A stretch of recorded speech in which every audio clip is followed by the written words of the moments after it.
Ustoz, mani ko'rdingiz Madinaning qiyashini deyman. Nimani? Ma Pompeoning pitniqlarni ko'rdingizmi deyman. Ko'rdingmi? Men ko'rmay qolamdimi, ha? Ma edemmi nima va, ha? Shuni deyman. Qattiq achchig'im keldi. Men deb qo'yay. Ey Pompeo, anglab tur. Sen azroq gapim bor meniki. Salam aziz qarindoshlar. Men Yalqin Qurbondan sizlarga cho'nqur chig'irib salam.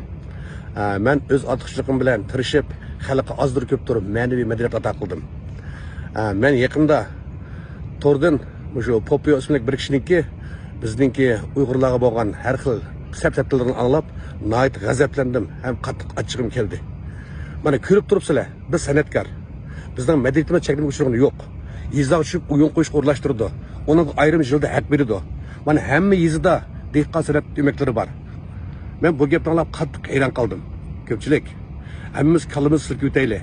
Bunda bir odamning degani bo'yicha kallamiz bir bo'layni. Men ishlaymanki, bizning xalqimiz aqlliq. Biz buni inoq ittifoq xotirjam yashayotimiz. Bizning turmushimizga hech kimning ko'z qisartishiga haqqi yo'q. Bu gaplarga men qat'iy ishonmayman. Ishlaymanki, xalqimni ishonmaydi. Ishit yurar, karvon yurar. Telefonimning markasi Oppo, og'zini jum Poppo.